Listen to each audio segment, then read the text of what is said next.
Oke, bismillahirrahmanirrahim. Assalamualaikum warahmatullahi wabarakatuh. Perkenalkan, nama saya Muhammad Nur dari kelas S1TI04A.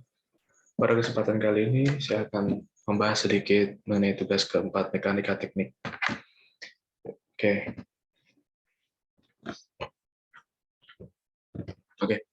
Nah, ini contoh soal mekanika tekniknya, yaitu carilah reaksi yang terjadi akibat beban pada soal di bawah.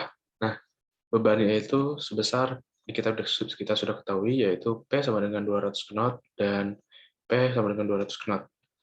Nah, terus pertama-tama untuk mengetahui reaksinya, yaitu untuk menghitung reaksinya, perletakan dari simpel di soal ini adalah menyamakan asumsi dan perhitungan, yaitu yang pertama, searah jarum jam atau momen sama dengan positif, dan arah atas atau vertikal sama dengan positif, arah kanan horizontal sama dengan positif, dan tidak searah jarum jam hasilnya negatif. Kayak gitu ya. Oke, lanjut ya. Sebelum lanjut ke perhitungan, kita harus menghitung reaksi tumpuan dulu. Tumpuan RA dan RB. Untuk mengetahui apakah perhitungan momen kita sudah benar atau belum, maka kita melakukan kontrol perhitungan dengan cara mengontrol gaya aksi sama dengan reaksi, yaitu dengan rumus RA sama dengan RB sama dengan P per 2. Sama dengan 200 plus 200 bagi 2 gitu ya. Kenapa 200? Karena beban di sini yaitu tertulis 200, P200 knot dan P200 knot. Oke, yang hasilnya 200 knot, yaitu sama dengan RA sama dengan 200 knot dan RB sama dengan 200 knot. Seperti itu ya. Dan ini dibagi 2 ya. RA-nya 200 knot dan RB 200 knot. Gitu ya. Oke, selanjutnya. Selanjutnya kita akan menghitung panjang sisi miring atau menggunakan teorema Pythagoras, yaitu misalkan jika C menunjukkan panjang sisi miring dan A dan B menunjukkan panjang dari dua sisi lainnya, teori Pythagoras dapat menyatakan sebagai persamaan Pythagoras. Jadi ini tuh ini kan ada A, ini kan ada A, B, C, D dan seterusnya. Nah, itu bisa menggunakan persamaan Pythagoras. Nah, persamaan Pythagoras menghubungkan sisi segitiga siku dengan cara yang sederhana. Nah, sehingga jika panjang kedua sisi diketahui panjang sisi 3 dapat ditemukan. Akibat wajar lain dan teorema adalah bahwa dalam segitiga siku-siku, mana sisi miring lebih besar daripada salah satu sisi lain, tetapi kurang dari jumlah mereka.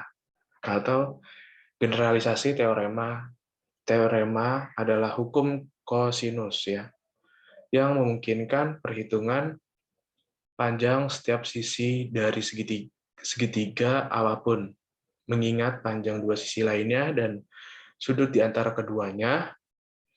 Jika sudut antara sisi lainnya adalah sudut kanan, hukum kosinus meredukasi menjadi persamaan Pythagoras gitu. Nah, ini caranya yang pertama.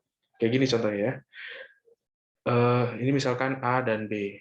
Ini jadi 4 pangkat 2 dikurang 2 pangkat 2 yang menghasilkan itu 16 kurang 4 dan menghasilkan akar 20 ya. Akar 20 sama diperkecil lagi jadi 2 akar 5 gitu ya. Nah, kayak gini. Nah, ini kan cari reaksi yang terjadi akibat beban pada soal di bawah ini ya, yaitu reaksi. Sebelumnya reaksi itu merupakan gaya atau perlawanan yang diberikan oleh tumpuan akibat adanya gaya aksi. Gitu. Oke, lanjut. Nah, kita lanjut ke perhitungan metode Ritternya ya. Oke, perhitungan metode Ritter.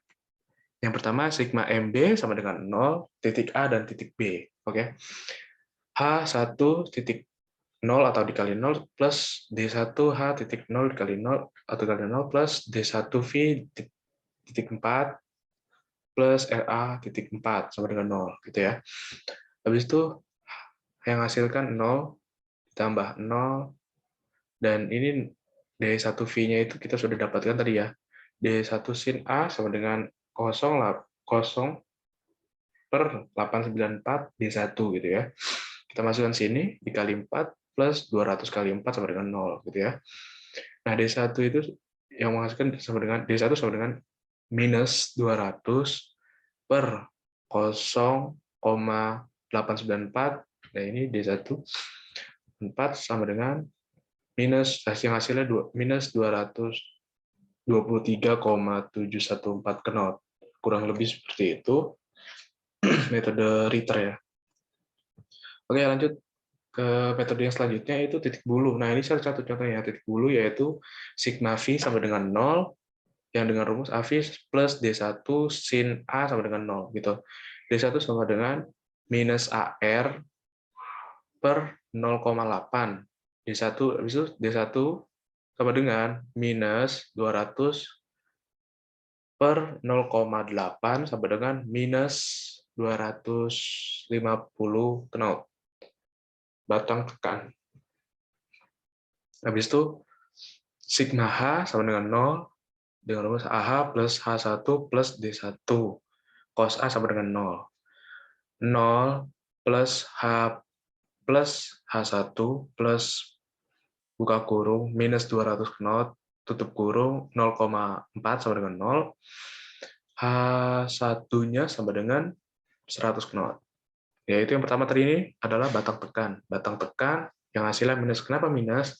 Yang tadi kita kembali lagi ke asumsi tadi ya. Kita asumsi searah jarum jam, momen atau itu hasilnya positif, dan arah atas atau vertikal itu hasilnya positif, dan arah kanan horizontal itu hasilnya positif. Nah, ini berarti batang tekanan itu bisa itu adalah melawan, bukan searah jarum jam. Jadi lawan jarum jam kan gini ya, kayak muter gitu. Nah, ini berlawanannya. Nah, itu menghasilkan hasil positif atau batang tekan ya. Selanjutnya ini kenapa 100 knot ya bisa hasilkan positif karena dia bukan batang tarik ya, batang tarik. Jadi ya dia searah jarum jam atau arah atas vertikal positif dan atau horizontal gitu.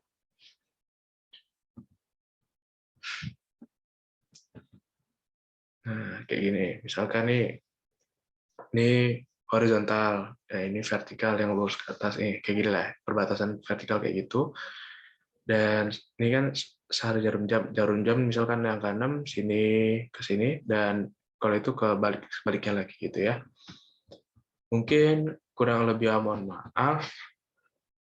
Ini yang saya ketahui tentang teori cara mencari ya reaksi, cara mencari reaksi yang terjadi pada batang-batang ini ya.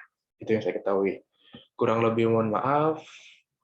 Wabillahi taufiq wal hidayah. Wassalamualaikum warahmatullahi wabarakatuh.